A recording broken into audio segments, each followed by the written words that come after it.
Dance Universe. Welcome to Stars on the Floor's Dance Break. What's up? I'm Jasmine. And this is Denise from Calista. Hello, hello. Wow.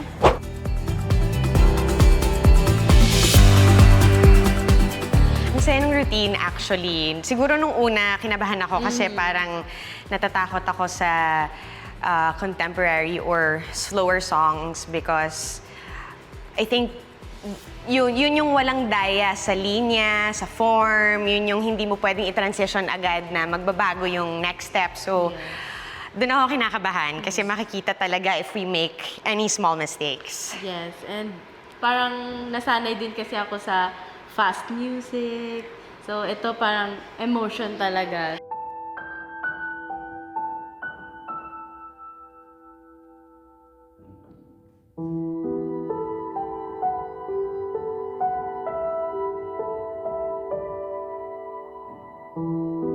Diagonal.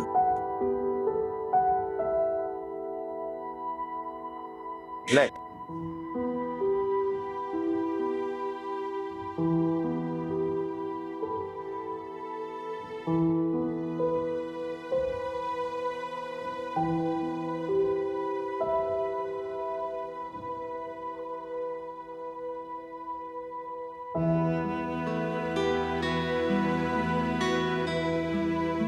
Run.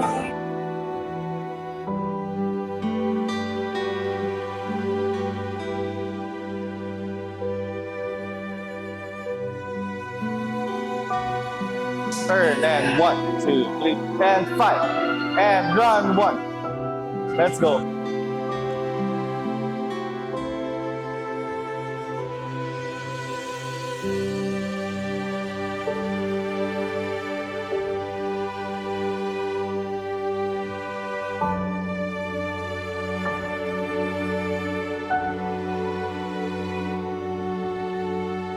Start it.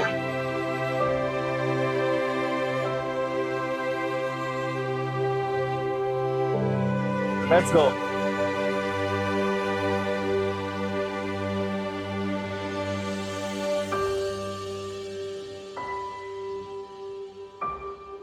So, yung intention nyo sa sayaw, kailangan din talaga mag-connect. Yeah. So, ayan, nahirapan kami ni Ate Jazz talaga.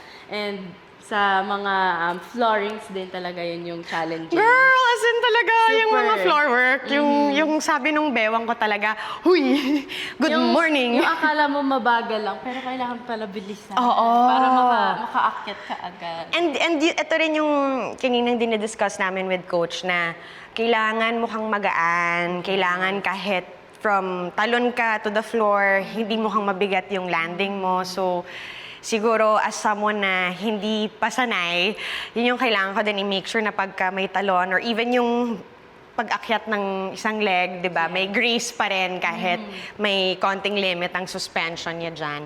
May grace pa rin para naman ma-execute ng maganda yung dance. Yes. Sige, from here. Okay lang. Okay pa. Ready, and dito na. Boom.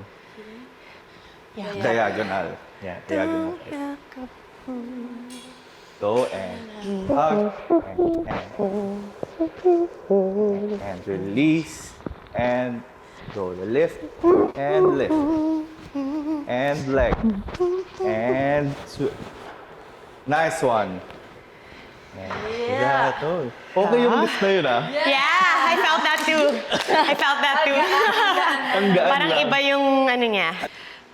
Parang start pa lang kasi ng song or ng dance number, marami na akong fan kick or even the pretzel on the floor. And yung pretzel, mula episode 3 pa lang.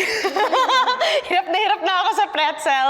So, alam ni Coach Chad na that's something I'm always trying to refine. And even yung kamay ko nga nakikita ko pagka nanonood sa salamin, hindi laging sumusunod yung isa kong kamay sa floor para malinis. So, bukod sa legs na masakit, yung kamay ko rin para sumunod sa tamang lapag and mas refined yung itsura. 5, 6, 7, 8, and 1. And go. And pretzel and Oh, no. leg. Oh. Gano'n na ako eh. Isa pa. So step agad yung right foot para mataas yung left leg. Yes. Okay, ready? 5, 6, 7, 8. 1, 2, and go, and up. Good. And roll, and run. Go, continue lang, continue, and drop. And kick. And drop, and move. And travel to the side. And, okay. Parang yun na yung buong routine, no? Coach, yung pag inaakyat ko po yung leg ko lang dito, okay lang na nagsistop siya, Coach? Or halata ba na nagsistop siya? Yung after ng 10-10, pretzel, Yeah. Well, ideally, dapat hindi. Kasi dapat, nagdo-drawing ka ng circle. Okay. Yeah. Okay. Tapos, Yan lang. Tuloy-tuloy. Yeah. ganun Yes. po. Yes. Oh. Masakit. May sakit siya, Coach. Parang nalipat yung right leg injury ko sa Pero may kumirot lang na gano'n. But, Kaya naman. Kaya ba? Or konting, you want to stretch it out muna? okay lang or din, Coach. Okay. Para lang may konting openness siya. Okay. Paano po ang pwede kong gawin? Sige. You'll lie down first. Okay pa. Tapos, ganito. Tapos, stretch it. Diyan ba? Okay. Yeah, Yes, dyan, this- Coach. this- Opo. This- Yes. Whew. Let's go. Yeah, breathe lang. Breathe through it. Breathe through it. Okay. Okay, Coach. Thank you. Tapos later, Thank you, Coach. magpa-PT tayo para Yes po. mas sure siya. Yes. Mas safe. Sige po. Yeah. That'll be helpful. Okay. Yeah. So, okay lang may PT naman. Nakakatulong yun sa hips and legs ko. Fan lang.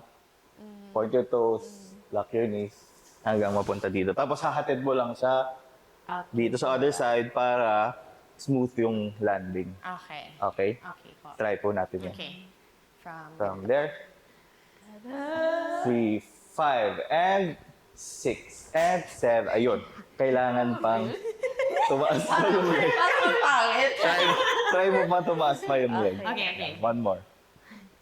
Sa 6 yun, Kaya ha? natin to. Ready? And 3, 4, and 5, and 6. Leg up. Better. Better yun. And yung sa akin din, parang yung sa pretzel din talaga. Kasi yung sa legs ko, pag nagsislide down siya, pag mali yun na natutukod mo, so magkakapasa ka talaga. And sabi nga ni Coach Chad, hindi maiiwasan na magkapasa talaga. Yes. Yes. Road to ano talaga yan. Road to actually... Prone talaga siya. Oo. And part of the journey yan. Para mas maging stronger And yung dancer. sa wrist, kasi yung pagbuhat Oo. ko, tapos yung pagtukod, napaganon siya nung ano. Oo eh. May konti lang kaming mga, challenges nung rehearsal na ino-overcome namin. Kasi nga talagang, iba din kapag body weight mo na. Iba din yung karga doon. Oo. So, So, mahirap talaga siya. it's a big challenge, but Challenge. I think we've got this. Yeah. Pag partner work na lifting, always remember na yung weight nyo depends on each other. So, every time you lift, you have to bring down very, very softly. Okay po. Para iwas din tayo sa injury. Yes. Okay? Okay, Coach. Let's try from here hanggang doon sa ikot. Okay pa. Okay. Ready?